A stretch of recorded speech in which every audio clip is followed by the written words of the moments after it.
Alright folks, welcome to the very last match. We're going to be playing Bant Snow against Evaros playing Splinter Twin. A match for the ages. So let's buckle up and let's go. I would imagine that we are going to have a good matchup against Twin. But who am I? Who am I to judge?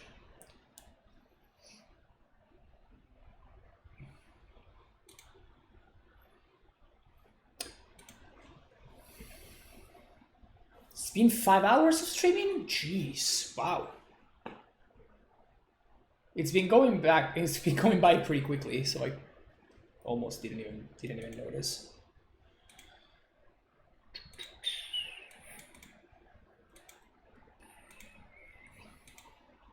Hmm. 24-hour stream when? Never. I think I keep this. It's mildly sketch. Mildly sketch.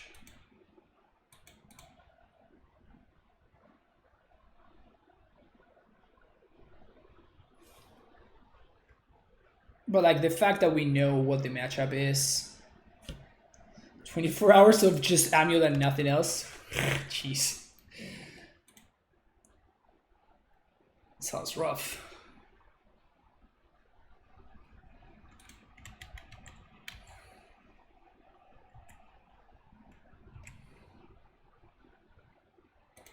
Okay.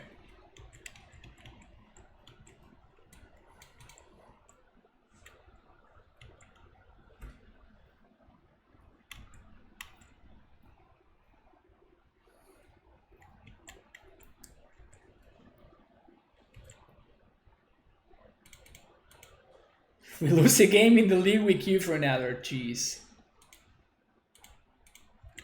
That's some high expectations. I was gonna say there's no way they just jam.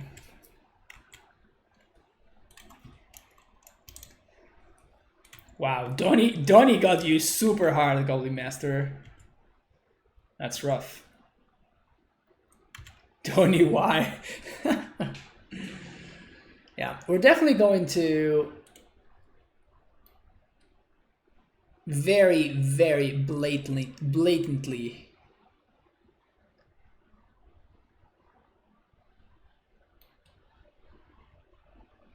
go get our Path to Exile mana.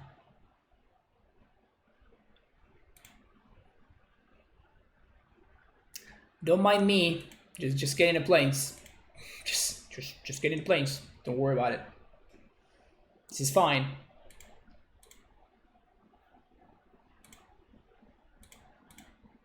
Now, do I path now is the question. I think so, because if they fight over it and I get to untap and Jace, I think we're in great shape. I guess that the bad case scenario for this is if they don't fight over it, which is what just happened.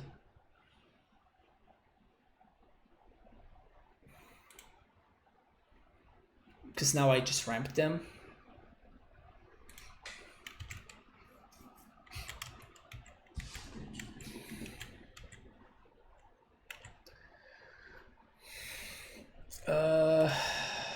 Yeah.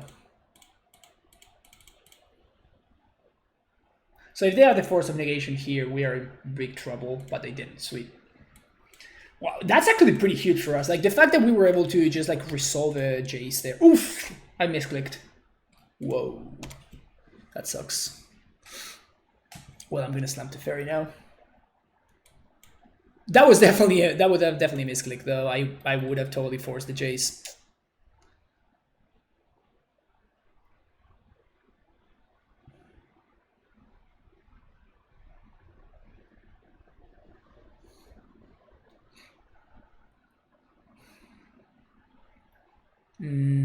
I guess now I can't slam the Fairy anymore. Just runs into a remand.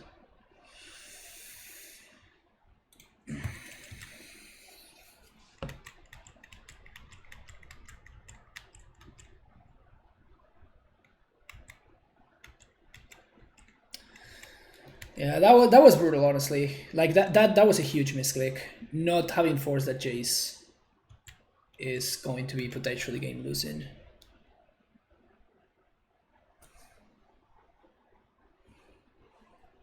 What are you watching? Well, I'm Francisco, and I stream Modern here. No, I'm just messing with you. And no, we're playing against Evaros. We're playing Twin versus Bant Control. We actually run through the entire gauntlet and we played with both pod and twin. So I played the pod list, and Evaros is now playing twin. And we played against a lot of decks. Been live for 5 hours and 10 minutes, so yeah. It's been a while. I think I'm actually going to force here. Of Hallowed Fountain?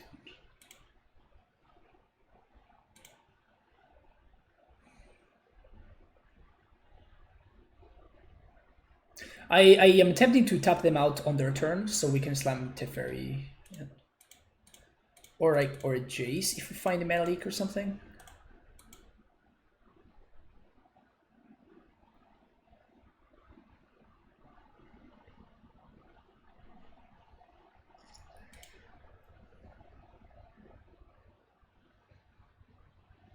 Okay. Yeah, so he knows. He knows what I'm trying to do.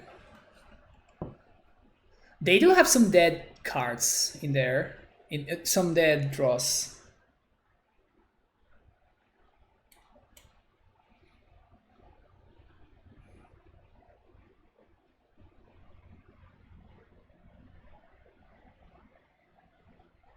Am I going for it? Who knows? Oh, the mind games. The mind games, Golden Master.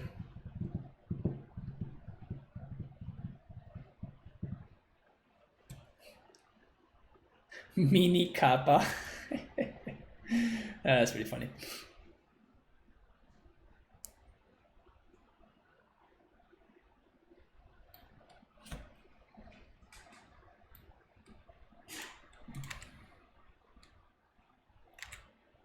Attack your stupid Jace.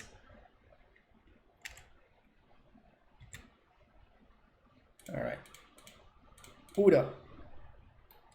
Remand me if you dare.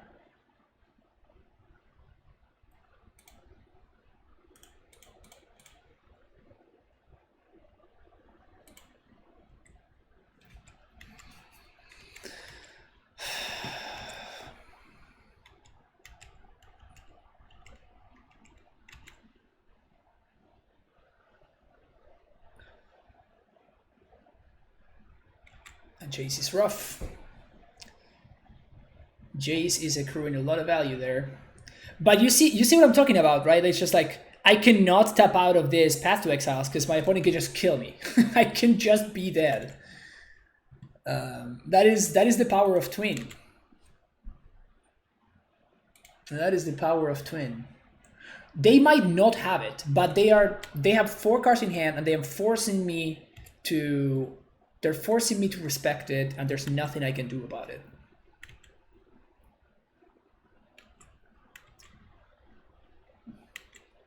Would Vala could deal 3 damage if it was the 5th land entrant with Dryas Bane? No, it wouldn't, because you need 6 lands Worst Amulet. If it's the 6th one, then it does.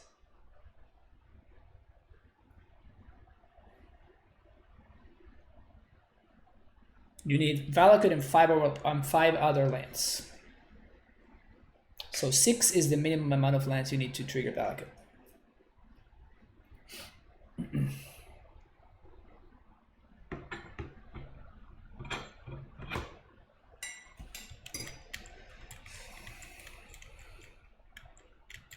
Huh. No attack with Snapcaster. I guess I'm playing around my Snapcaster, which I guess makes sense. How many basics are there running?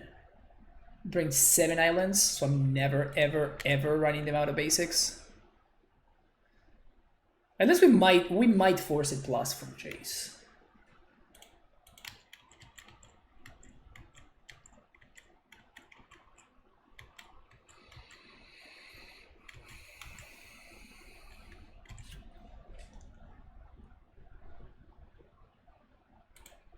Exarch.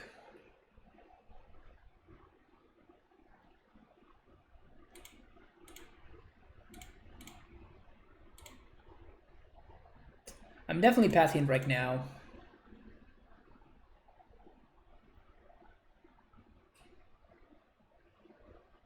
They might have enough to protect it.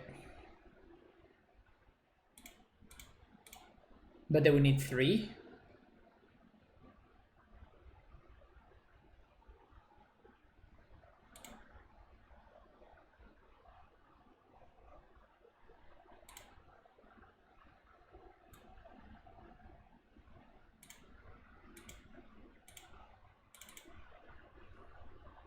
Second plane is coming in clutch.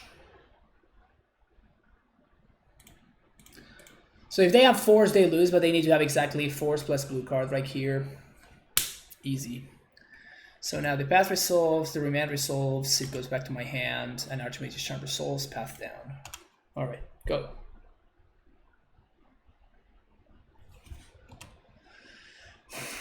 Ooh, they brainstorm, which means we can potentially answer this. Also, they're out of basics. Yes, they're out of basics.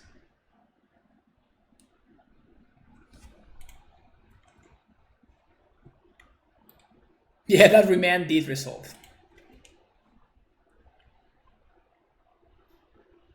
Why not let the remand resolve? Because I allow them to draw into a potential force of negation.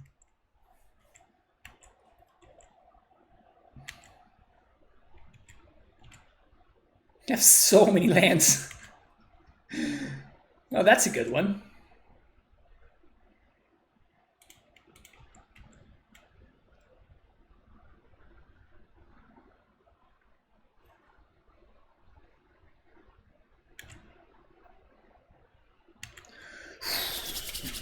Okay, Jay's down. I don't think we can tap out for my Jace. No, we can't.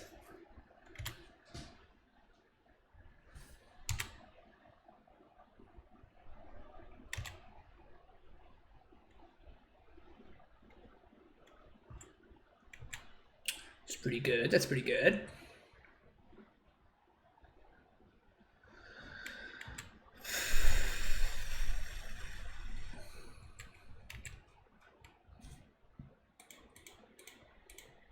Surprise. There's Snack Chat. I see a premium when I get back. Someone's getting back. Oh, wow. I guess it just had nothing. It's your hand. Oh, lands. Or something. You can just concede with 6 or 7 cards in hand and not show the hand. 3 twins. 3 twins. Brutal. Alright, so games 2 and 3, things are gonna get a lot better for us even. This matchup certainly looks good for us.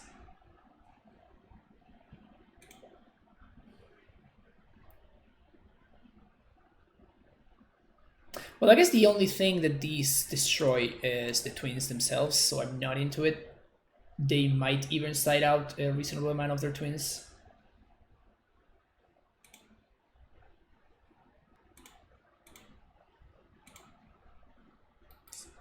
We probably don't want the verdicts. Dispute sounds good, stroke sounds good, leak sounds good, veto sounds excellent, veil sounds gorgeous. He says, we are realizing we need a better plan B. That's really funny.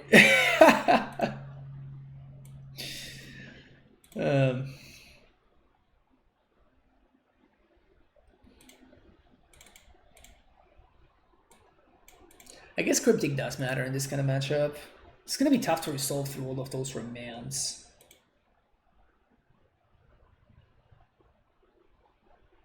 Ashiok seemed lost low-key good. Yeah, but the problem is that I don't like Ashiok against... I like Ashiok in control mirrors, but I like it in like the Bant style control mirrors. I don't like it so much against like Snap Bolt decks, because it's really easy for the Snapball decks to answer the Ashiok, while the other, like Bant, if you brought Ashiok against me for the mirror match, like I have literally 0 answers to the card. Literally 0 answers besides countering it on the stack. Isn't Splashing Twin before the man was running a Rug and Grixis? Yeah, I mean, it is Enlightened Muppet, it is like a very, very early experiment, right? Like I built the deck with chat myself, and it's just like, it was very, very untested as well, right? So it's not like we've been figuring out how to build the twin deck for the past like 2 months or something. It's like, it's something that we put together and we thought it would be cool. And yes, of course, even the decks that we're playing, like these decks are not built for a twin metagame, right? So like if twin were legal, the decks that we played would be looking a lot different. Like we just died with the Gruul Monsters deck. We just died without being able to do anything, right?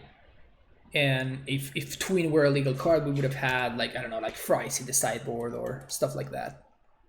So this is like a very just like fun experiment for us, and it is definitely like a very early kind of thing, you know?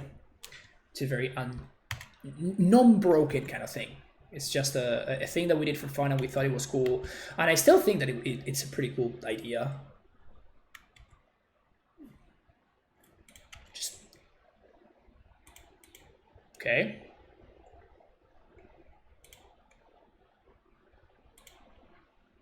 It's just gonna veto it. How was Pod? Pod felt very good. Pod felt very, very good, actually.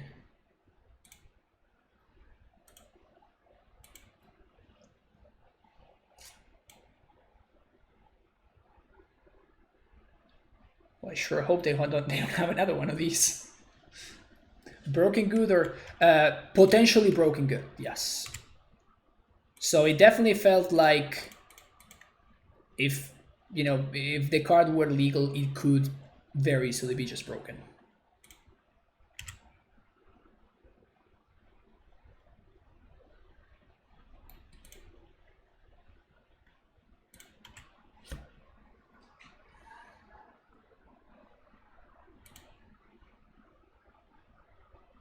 Could it be reintroduced to Modern? I think it's a little bit greedy to reintroduce it to Modern.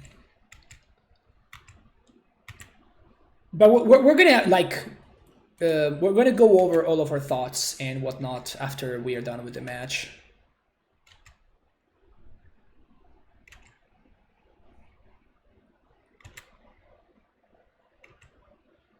So much opt-in. And then Pod with the Yoko problem solved. So I don't want them to like slam a Jace and then we are in a lot of trouble. So I'm gonna take this damage here, even though I don't love it, but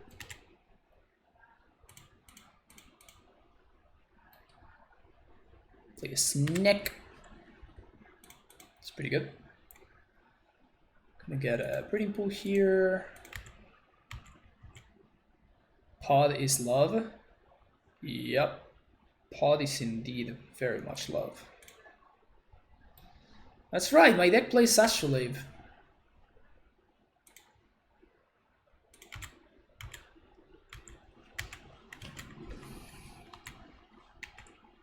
So I'm holding up Charm plus Veil here, obviously.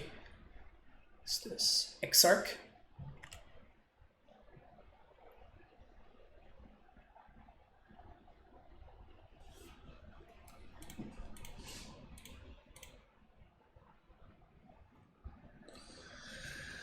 Too bad that it forces the action.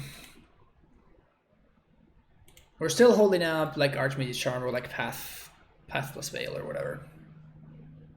But if they have like Jace plus something, this could be a problematic setup for us. We're not dying to the combo, which is nice. There's the Jace. I'm going to attempt to counter it. It's probably not going to work, but Twin's so good. Twin's so freaking good. Should when we wait on path so we have Charm plus Veil up? No, because I don't care. Like, they are tapping my land. That's what Exarch does, right? It forces the action because it taps your land that you're planning to use as interaction. Like, that's why it's so good.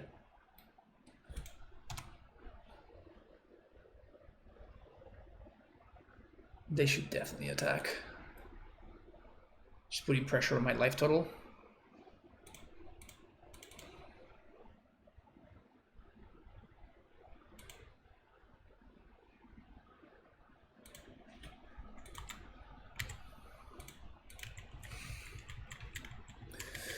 We definitely need to draw some business here.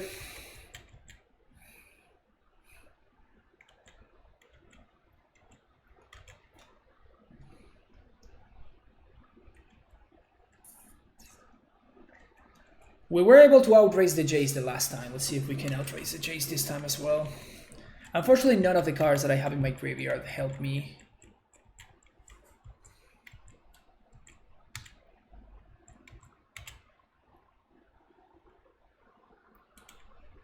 So not good draws. Maybe I just have too many paths to exiles.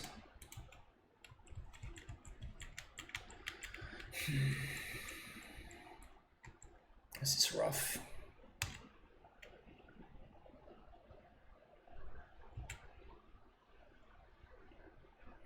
Now we have enough mana that this doesn't really matter.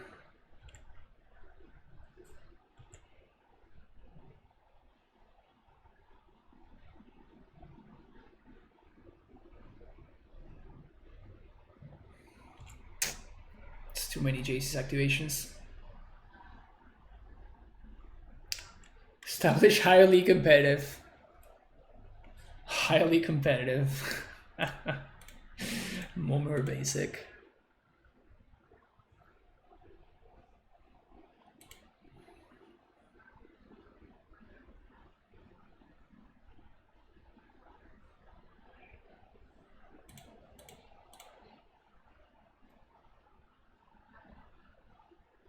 That's huge. All right.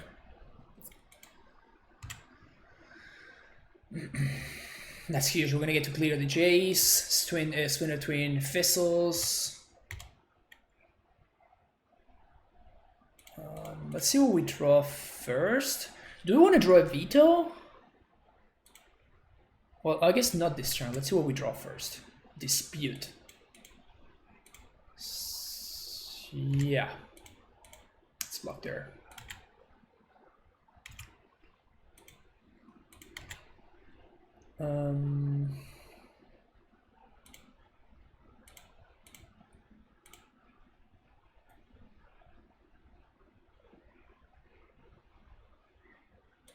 Just gonna get a tap land.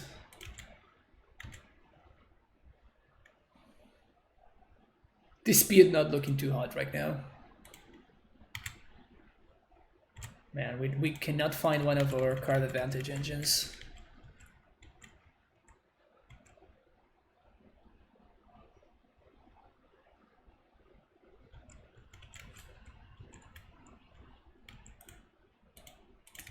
I think I'm going to veto.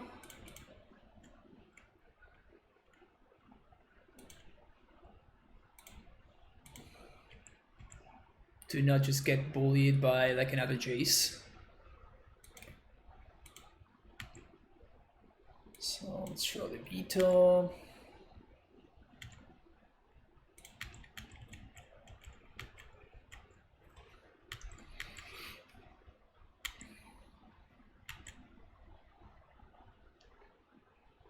Exarch.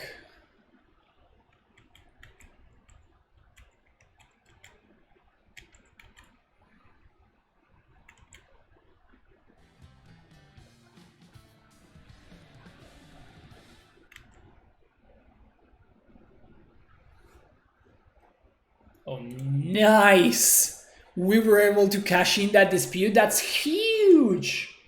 CM.X, thank you for the follow there. Remand their own Archmage's Charm? Hell no. That seems like too much.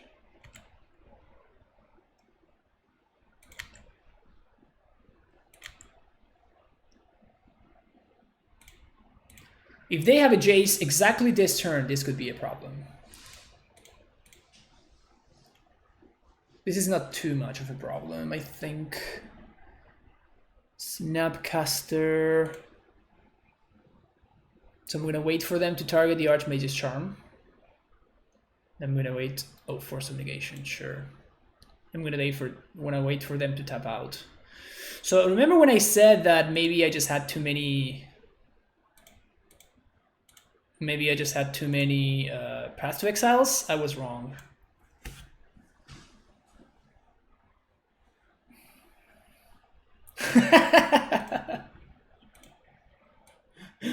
Evaros seems to not be enjoying it.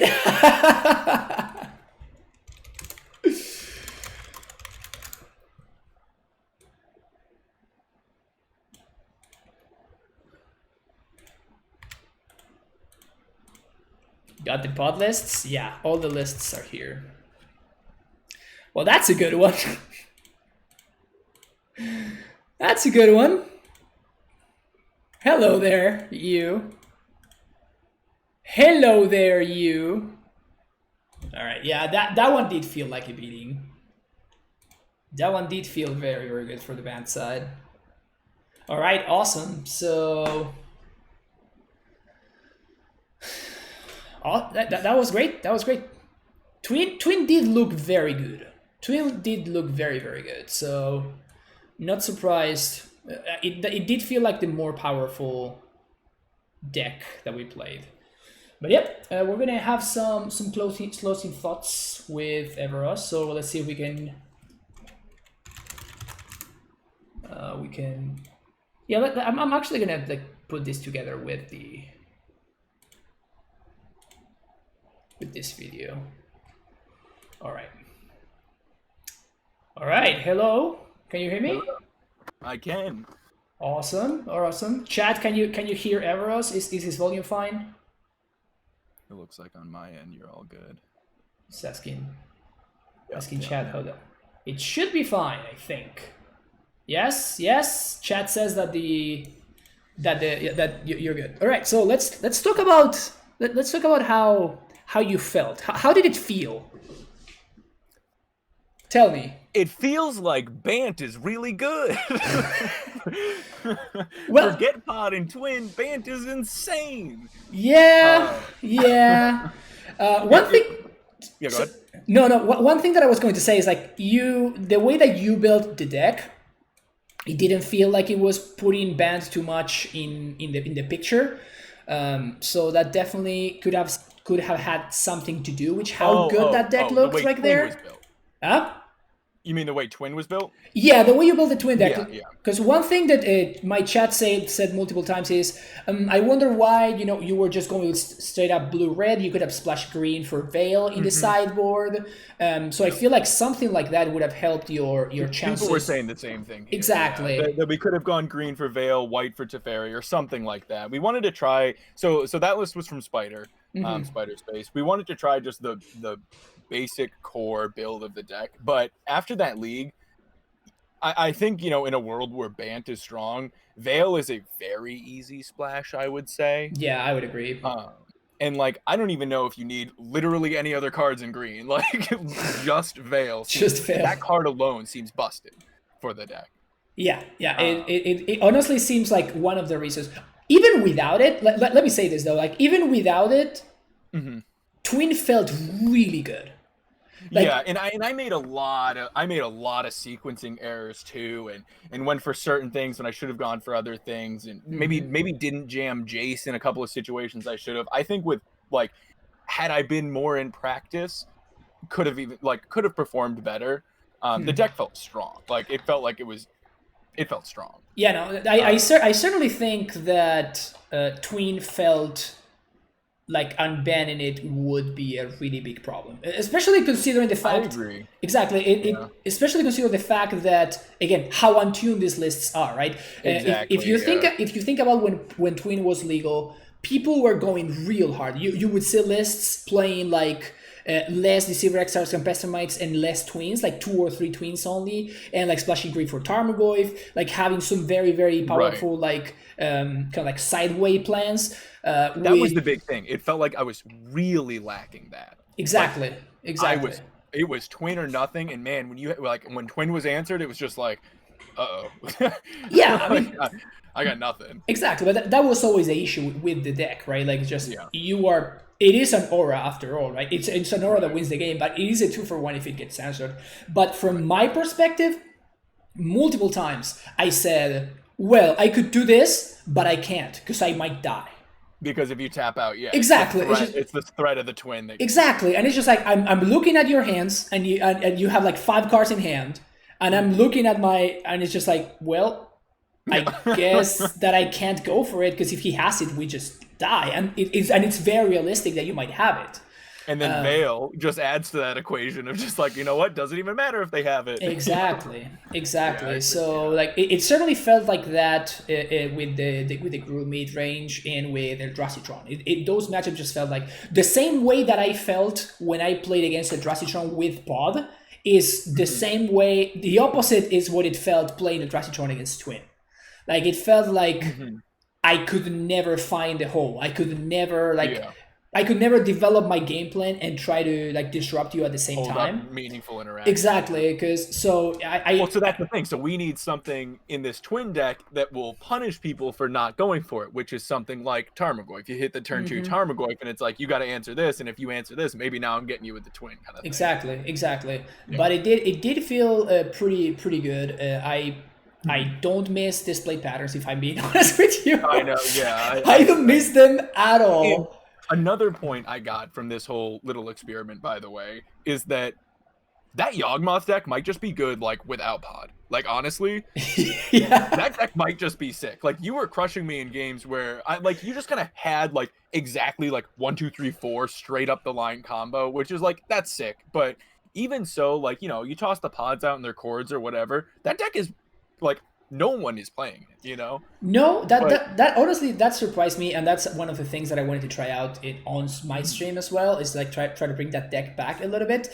But I do think that in the matchups where I was able to play Pod, like I was so impressed by Pod in the Bant matchup. Like I was able to sneak in the Pod, and then nothing you did mattered anymore. Yep. Like I'm just like Pod resolve. That's what I said when I was boarding. I was like, whatever I do, I just cannot let Pod resolve. Exactly, and like game 3 was particularly impressive. I did make that huge mistake where I pathed both those guys on my turn. I needed to do that on your upkeep, and then you wouldn't have been able to resolve both Yawgmoth and another thing. Yeah. That was bad. I totally forgot that. I can't let him untap because if he does, like, he's just gonna pod him in response. No. But yeah, it definitely felt like, you know, deck was strong. If Pod was there, it was just over. Like, there was just nothing I could do. Yeah, and I imagine that is the difference, right? Like, I imagine that is the difference and why, like, the Yawgmoth deck is, like, not as popular right now. Like, the Larry Legend right now in chat is saying that, you know, the Yawgmoth deck plays Eldritch Evolution. And yeah, that's literally what I did. I grabbed the Yawgmoth deck and I cut all the Eldritch Evolutions and I put Pod in there instead. And... well, because that's the thing. It's like with Eldritch Evolution, something happens and you're getting, you know, it gets countered, you're 2-for-1. Whereas Pod, you put it on the stack, it gets countered, you're 1-for-1. Yeah, not only it's happening. Like, exactly, and not only that, but it's every single turn. That is what happened in the Bant one, right? Like it's just like it all started with a Dryad Arbor. I got a Dryad Arbor. Sick, by the way. What? I will say right now, the Cavalier of Night was sick. The Cavalier was, yeah, I know. Turn. Yeah, that was awesome. But yeah, that's what it was. It was like if you untap with it, it was just like, all right, well, every turn I have to beat like something insane, and also the thing that you sacked is also back. Like it was. Yeah, that's what I was gonna say, and that's why I like this version of the deck better than the other absent version that we built on my stream yesterday. And the reason for that is like your combo pieces play super well with Pod. I'm playing I was playing 3 Young Wolf, 4 Strangleroot Geist, and 4 Giraffe's Messenger, plus the 4 Yawgmoth, of course. And it was like it's just like you just play a Geist with a pod in play. Now that Geist represents a Geist and a Messenger, and your Geist is swinging for 3 now instead of 2. It's Also, just like, Yawgmoth's line of text, pro-human, was such a beating that entire time. Like, every time it just happened to be like, oh yeah, this is a human. yep, No. yep. Like, it's obviously when I was playing actual humans, but even I think when we were playing Gruul too, it was like, well, it just kept coming up. The stupid reflector mage just being like, I can't even bounce. Yeah, that was hilarious. When you play the reflector mage, and then I feel like a second, like a little bit of a pause, and I'm like, yep, I think he didn't read the first line. Yeah. It was something. But again, I really do think that like, Yawgmoth is a house. Like, he's not Urza, but like, he's good. Like, No, he's very, very good. Yeah, the thing that it works with life became problematic a couple of times, where I could have done something, but I just didn't have enough life to get there. So definitely, like the pain life aspect of the card can be a little bit problematic. I thought that was going to really work in my favor with Burn, and it was just so close. The match was so. I was sitting there. My hand was lava. You were at 7 life. It was Lava Spike, Boros Charm, and I had 2 lands at hand. It was like, just any land, please, like anything. And then because I knew you had Thragtusk in your hand too, and like, but yeah, you do actually have to pay quite a bit of life in that deck. Yeah, so your own value things going. So exactly. So that's one of the things that when we were building the deck, we were trying to figure out, like, you cannot just play like a bunch of fetches and just expect that your mana is going to be perfect, because like you actively need that life, and even though your mana is like, all duels or whatever, you're still like kind of insulated from like moons and whatnot because you're playing so many mana dorks. That was a big factor when I was on the Gruul deck. It was like, well, like Magus could get him, but I have to kill all the mana dorks. Yeah, exactly. It was like I played 11 mana dorks. Yeah. So you have like the, what is it, Twilight something? Yeah, Twilight Mire. Yeah, you're playing those, and like everything was a dual land, and nothing. It was just like no fetches. So like if I happen to get you with it, it would have been good. But yeah, for sure. Yeah, and games 2 and 3, I was like purposely trying to play around it if I could. Yeah. Game 1, I think I just wasn't able to. But so yeah, the Eldritch Evolution version definitely is more all in, and probably hurts playing that in like a force meta. But like, I don't know, that deck. The shell of that deck just seemed really good. Yeah, I mean, I would expect that you probably just side out Eldritch Evolution in most of your like blue matchups. That's like the card that you insta take out. Yeah. So it wouldn't surprise me if the deck were still. And then their forces are terrible. Yeah, exactly. You take that out and they're just garbage. So yeah, because you can just use the only other spell that you have is just Cord, which you can play at instant speed, which is hilarious. So what do you think about Pod? You think that one's got to stay on the ban list as well? I think that Pod is a little bit more like, I thought about Twin, and I'm like, no, this has to stay where it is. The Twin, whenever I was playing there, I just felt awful, right? Like I just felt like I just couldn't do what my deck is supposed to do, because I could just die, and we don't need to go back to those play patterns, right? I think that it's good for us to just like. I think that one is a little bit out of the question. Pod did seem extremely good, but again, it felt. I mean, it was dumpstering until those last. Like, it felt like you were about to clean sweep me until we like got that, kind of scooted across that one win, and then the Eldrazi Tron felt good against it. Yeah, Eldrazi felt good. Yeah, Eldrazi felt like unbeatable. Like I think I actually sided out all of my pods in the Eldrazi matchup, or like 2 or 3 of my pods. I don't remember now, but like it just felt like Karn comes down and it just came over. I tanked so hard on one of the Karns because I was like, literally every card in my sideboard just dumpsters. Yep, like all of them. I ended up going with Ballista, but it was like I have like Torpor Orb, which does some stuff, and all the needle effects, and Ballista, and then there's the boat. The boat's crazy. Cage is ridiculous. Yeah. But it did. That matchup felt good. But I don't know. Turn 2 pod is scary. Like turn 2 on the play pod is not that uncommon, and that is really scary. Yeah, it really. Also, one thing that I want to point out is a couple of things. Number one, both of the lists that we played are extremely untuned, so they are very, very preliminary. So you have to expect that if the decks that we played felt kind of broken, after like Yeah, months think of about it too. testing, they are going to be broken, right? Yeah. And I honestly, you know what? Even just mentioning Veil makes me think like that's probably the first direction I would go. Like I thought Jeskai would have been the thing with Teferi, but Spider had a really good point of like how cluttered the 3-drop slot is in this Yeah. deck. So like actually playing a Teferi is not super reasonable, and it's creature decks. It's pretty hard to actually keep him protected to matter, and the play patterns just don't line up all that well. But just 1 mana green Veil in this deck is probably like the nut. Yeah, it You definitely know? feels like it would have felt very, very disgusting. Yeah. But yeah, from the pod deck is even worse in that sense, right? In terms of like how untuned this is, Yeah. Oh yeah, because that which can be is so with toolbox. you can go literally any way you want. You can go with like green black like I did. You can go absent like the Rhino decks of yore. Yep. You can go like 4 or 5 color Kiki pod style decks, which are also a possibility. And Basically like the Vanifar kind of thing. But, yeah, except that busted, right? except it doesn't have summoning sickness and it's insane. Yeah. Exactly.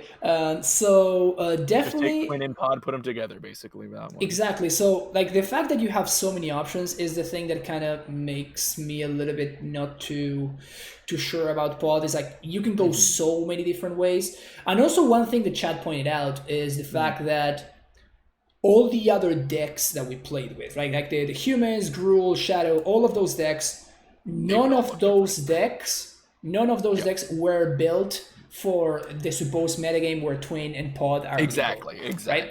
None of them had sideboard plans ready to go for it. Uh-huh.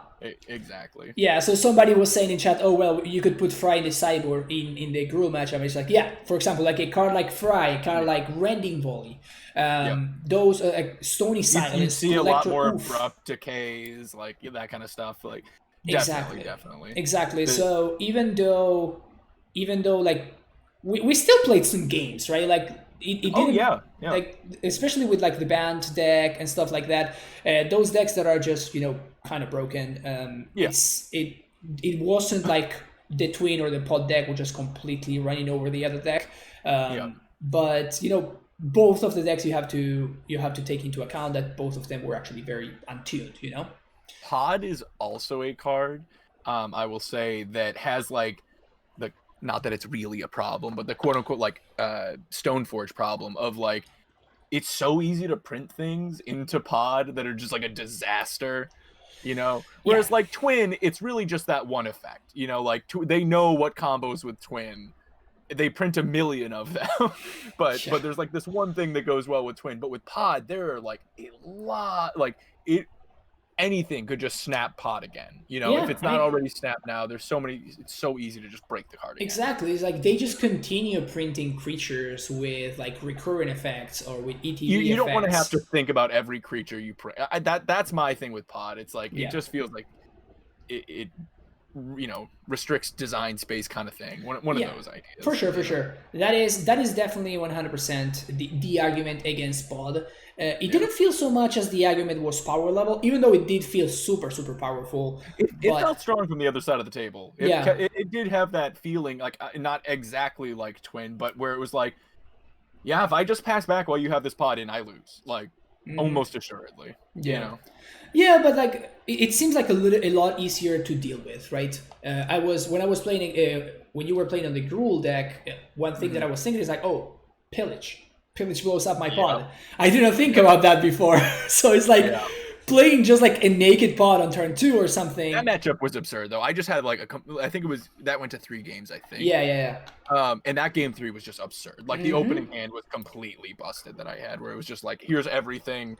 I'm drawing more cards. Klothys is live. Like that one was just absurd. Yeah.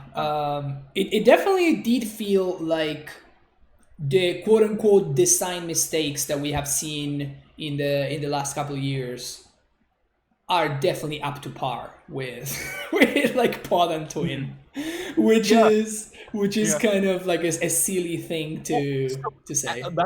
I would say as good as these decks were, I would say Bant is right there with them, which kind of scares me. Of the decks we played, I would have said Bant was right up there with them. God, what other one felt like absurd? Honestly, the Gruul mid-range matchup felt very good. The Gruul Yeah. mid-range deck. Deck, yeah. I keep losing to that deck, Yeah. like just in my normal modern leagues. That deck has been crazy. And it's nuts because it really is just a it is just a mid-range deck. It's not doing anything that you would see and be like, "Oh, this is busted." But man, like it's really good. It's really, really good. It's just like all I gas. think Like part of it has to do with that was the problem before. It wasn't all gas. No. When it was Panza, it had so much air. Yeah. But Yep. now it's bomb after bomb after bomb. Exactly, and that's why I always when people say, "Oh, I was playing like Ponza or whatever," I'm like, "No, you were not playing Ponza because Ponza sucks." Yeah, Ponza is a terrible deck. Ponza is so bad. You have cards like Stone Rain in your deck. Like, what the hell are you doing? This deck doesn't mess around. It's playing a couple of villages or whatever, but it's like, I honestly think that the more that people play this deck, they have started like moving away from pillages anyway. But everything else is just like, it's pure gasoline. Like Glottis, Scavenginus, you have your ramp in the beginning, Blood Braids and Chandra, and then like Season Pyromancer is just insane. That card is it's like that. This is the home for that card. So like, I wasn't sure how much play that card was going to see in Modern once once Faithful Suiting was gone, because it was like that big thing. They had that like Mardu Pyro thing going on with the small pyros and that pyro. But like, this is the home for that deck, because then you know, when they have the cards that like Pillage or Magus of the Moon, where all of a sudden they don't matter, they're just like, all right, whatever, get rid of them, and like also they're threats now. And when you finally have your opponent down to 0 cards and they top deck the Season Pyromancer, you're like, oh. Well, I lose, 0 mana divination, like a 3 mana 2/2 divination is just like, oh, jeez. And but yeah, so these are the decks that definitely were able to keep up very well. Shadow was a nightmare from my end. You like it was absurd. Like, my draws were very good. Your draws were nuts, dude. And it was like, I kept thinking like, okay, maybe I've got it here, and there was like, no, nope, do not. Nope. I felt hopeless with it. There was the one game where I had the Gurmag and I almost crossed the finish line there, and I was kicking myself because the card I mulliganed to 6 and the card I put back was TBR. And it was like, if I just kept the TBR. You mean when you play the Shadow against the pod deck? Yeah, when it was Shadow versus Pod, and I had Gurmag and I had you at 8 or whatever, and it was just like, if I just bottomed, like whatever I didn't bottom, I think immediately drew that card again. It was something where it was like, I wish I could play PBR. But like that one, we had one game that was close, and then outside of that, it just felt like I got run over. With the Shadow when I could not keep up with Pod. That one actually felt pretty good from the pod side. I felt like, once the pod was in play, it's just like you have like a couple of colorless command in the side, which I assumed you brought in. But it's just like 2 K commands and just hope you get there. But like that pod just being in play, was just insane, because like any creature that I draw just turns into 2 creatures plus. Right? Because like I'm sacking one of my dudes that comes back, and then I get another dude that comes back, and this one drains you, and then you have reach with those messengers, and like that was a problem. I will say, I thought Twin versus Humans, I thought I was gonna be better against that, and I just did not think about those Auriok champion. When I saw you had one, and it was like, okay, well, we can beat it with Pestermite, and then it was like the second one, and it was like, all right, well, I have Angers and Bolts, and you just killed one of my Jaces, and it was like, I literally don't have anything to win left with that. Yeah, it is. Honestly, this brought me back to like back in the day when I was playing Twin, and I played against Soul Sisters. Soul Sister was the deck that was actually main deck in Auriok Champions, and it was like, so that goes back to what we were just saying, where like these decks weren't necessarily, they didn't have the tech, to deal with these if these were popular things. So an example, like, who knows, maybe Shadow would be playing Rakdos Charm again, Or you just like, oh, you're twinning off, all right, Rakdos Charm, you lose. For sure. Like those techie cards would definitely make a sick comeback. But Humans had it ready to go. Like, that was exactly what you needed. It feels like that was just the best sideboard card, especially if you find the second one, because it was like, not only can I not kill it, it turns off my side plans, it turns off my main plan. It was like that was just the house card. Yeah, exactly. Now, the fact that I was able to like pretty reliably play around Anger of the Gods thanks to our Oreo champion felt insane. And also, like, they beautifully slotted in place of the Phantasmal Images because, well, Phantasmal Image dies to the stupid Pestermite and XR trigger. So, like, yeah, these ones are coming out easy enough. But yeah, humans did feel kind of medium though. I was not impressed by the deck, honestly. Yep. Well, and it just got stonewalled by Yogg. Yeah, of course. Yeah, but it got totally stonewalled by that. But it did feel like it was just like it was Oreo. The only reason why I won those games is because of the card Oreo champion. Like nothing else really mattered. Yeah. Exactly. I agree. And there kind of wasn't such a card for the pod matchup. Right. And it was just like Yogg not only being pro-human, great blocker, also almost being like walking ballista-esque. Yep. Was just like, Yeah, just like use the bird to block your Mantis Rider, sack the bird to kill your other dude, draw a card. Because that's the worst part. The draw a card part, man. It's brutal. Oh, yeah. That was the thing. When you were like sacking the Strangleroot guys back and forth, and I was like, whatever. Oh my god, he's drawing a card for each of these. Like, oh, never mind, I lose. It's like, no, for real. It was kind of bizarre. That's what I'm saying. Like Yogg is good. I think Yogg might be like, say he's a 2/4/2, you know, so he's not dying a bolt and whatnot. Like I think you totally should try just like actual modern legal Yogg.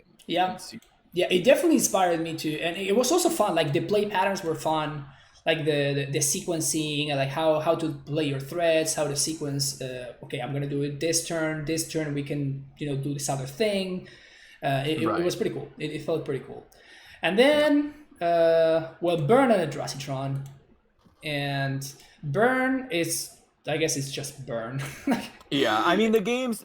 That's what it is what it is. It doesn't matter what Burn's playing against. Yeah, exactly. Like the games against Pod were pretty close. You know, it was always one turn away or whatever. Yeah. Which is what it always is with Burn.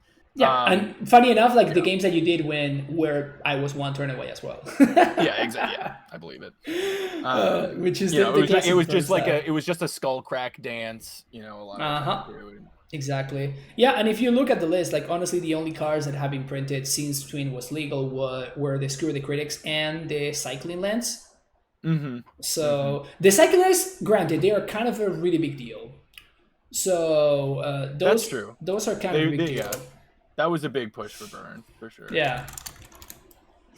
Man, I really thought Burn was. I guess I just didn't see Searing Blaze and Searing Blood enough. I saw like 2, I think, over the match. Yeah, Blood. And that Blood was such an important card that I needed to see more copies of that card, I think. 100%. But yeah, you're definitely right about those cycle lands. They just gas up the deck for free, basically. And then finally a Dracitron. I honestly don't know how this deck keeps winning events all the time.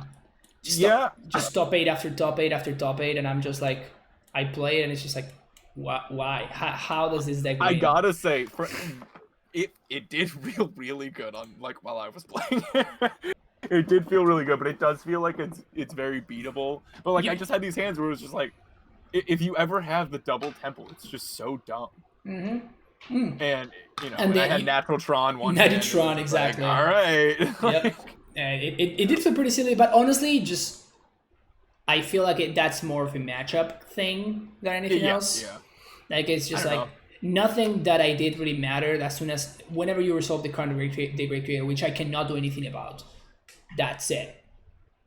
Right? Like that's the game. I can't do anything about it, and nothing that I can do can stop it from like completely obliterating me. So I mean, it's just like it is a mid. So like where Burn is just like Burn is Burn, so pure. You know, this is like a really pure mid-range deck. Like it is just creatures and you're turning them sideways. It's like just beefy creatures that you're able to play because your mana is just good. Just whatever, playing fair.